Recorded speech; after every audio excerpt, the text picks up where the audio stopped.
Roger Solari suffered every caver's worst nightmare when he went cave diving with his friend Martyn Farr on June 15, 1974. They both ventured deep into Sump 4 of Agen Allwedd Cave in South Wales.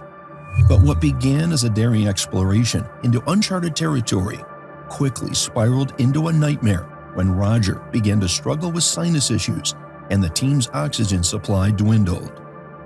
In the suffocating blackness of Sump 4, every decision became a matter of life and death. Martyn managed to surface, but Roger never followed. Despite the searches that would follow, the truth of what happened to Roger remained a mystery. Did the cave's treacherous depths claim him, or was something more sinister at play? Before we jump in, make sure to subscribe so you don't miss out on any of our terrifying caving tragedies, and let us know if there's any stories you'd like us to cover in the comments below.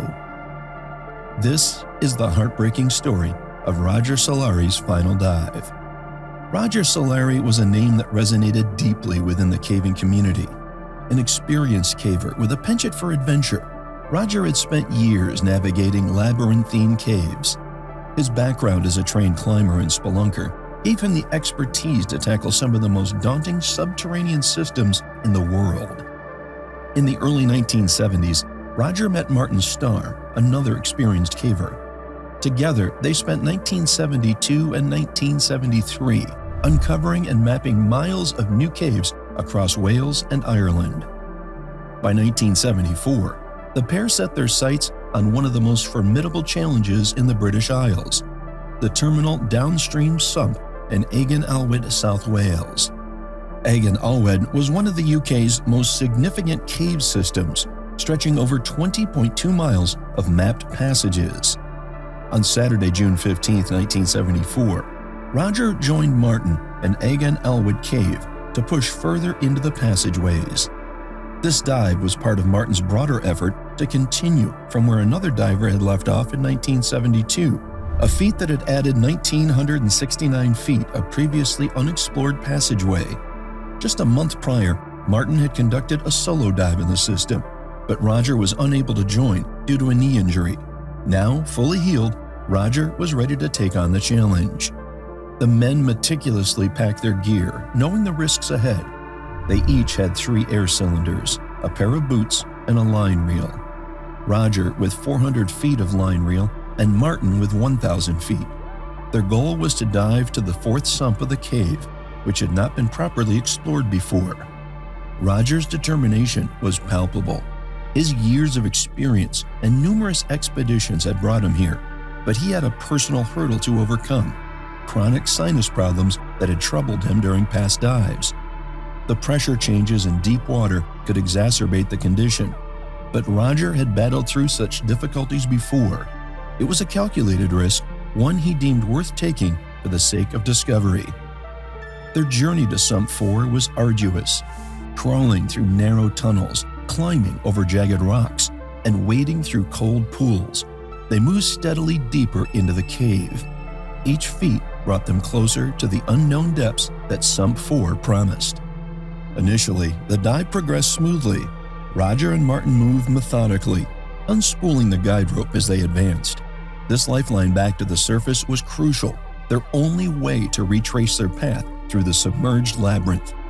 Each movement was deliberate, their training evident in how they navigated the sharp turns and tight restrictions of Sump 4. Unfortunately, during the dive, Roger began experiencing sinus issues, but despite this, Roger's determination to press on outweighed his struggles. He had always been known for his resilience in challenging conditions, and this dive was no exception. Martyn, aware of the potential risks, signaled to Roger to return to the surface when the issues persisted. Their dive plan allowed for individual decisions, as they were diving together but independently, each free to ascend if needed. However, Roger's unwavering interest in the exploration kept him going.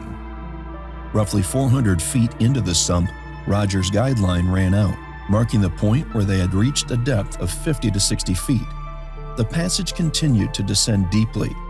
At this juncture, Martyn checked his pressure gauge and realized he was nearing the first third of his air supply. the limit that typically signals it's time to turn back. Knowing Roger had slightly less air in his tanks, they communicated underwater, with Martyn agreeing to carry on alone while Roger was supposed to return. Venturing deeper into the unexplored passage, Martyn swam another 150 feet. As he approached the point where he knew he should turn back, he encountered a gravel bank with a steep upward slope. Checking his pressure gauge again, Martyn was alarmed to find he had already consumed a significant portion of his air, well into the second third of his supply.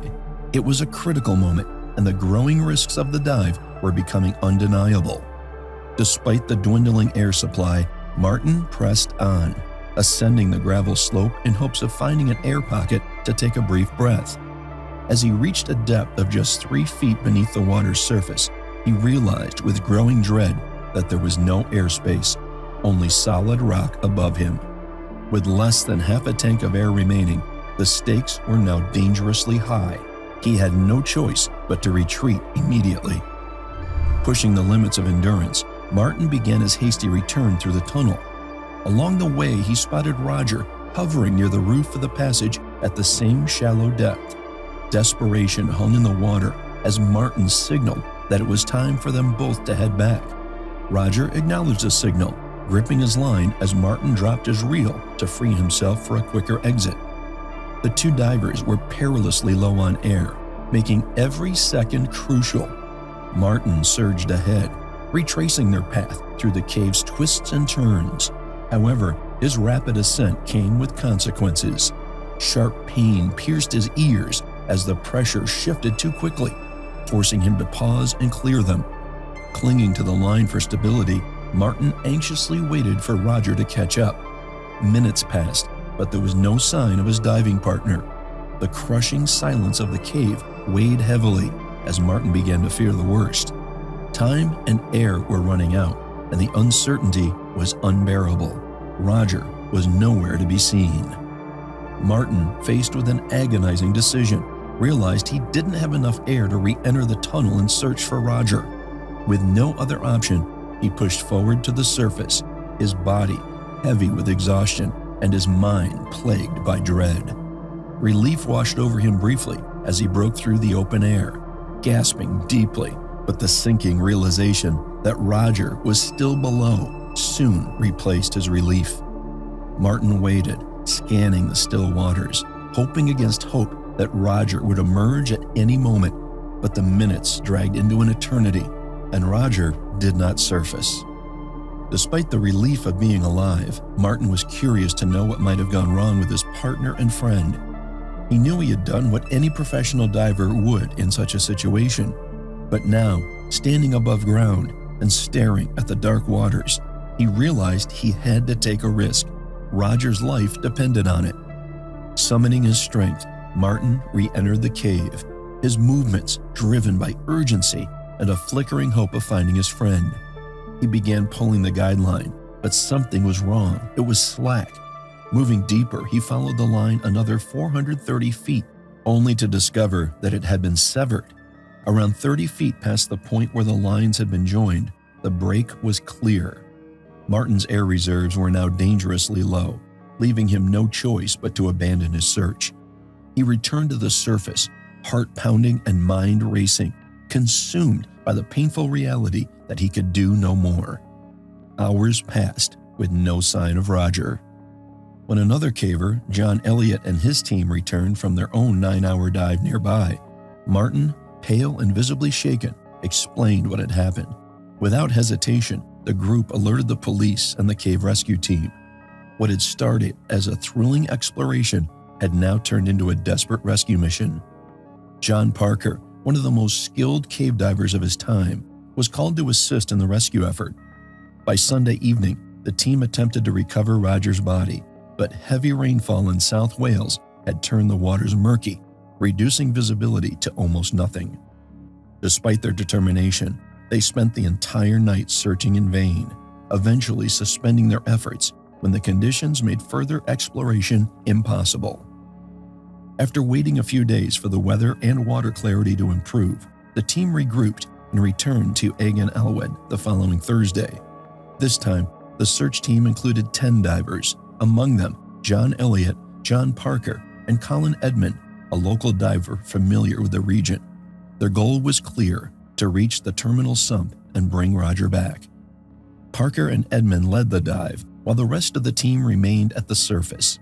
Colin eventually surfaced after reaching the third sump, reporting that visibility was still dangerously poor. Parker, however, pressed on alone. Equipped with 4 air cylinders, he navigated the treacherous fourth sump, laying over 500 feet of line in the process. But despite Parker's extraordinary skill and relentless effort, there was no sign of Roger. 3.5 hours after Colin surfaced, Parker emerged from the depths, empty-handed. Exhausted and defeated, the 10 divers convened and made the heart-wrenching decision to call off the search. They had spent over 10.5 hours in an effort to locate their missing friend, but the risks of continuing were simply too great. Roger Solari's body was never recovered from Agen Allwedd, leaving his fate shrouded in mystery. Some speculated that he had become entangled, leading him to cut the line from the reel in a desperate attempt to free himself. The uncertainty of what transpired in those dark, flooded passages haunted the cave diving community for years to come. Roger's loss was deeply felt by his diving companions and the wider caving community in South Wales, Yorkshire, and Ireland, where his adventurous spirit and dedication had left a lasting impression. Though the depths claimed him, his legacy as a fearless and skilled diver lived on in the hearts of those who knew him. What do you think might have happened to Roger? Let us know in the comments below. And if you enjoyed this video, please like and subscribe for more like this on Truly Tragic.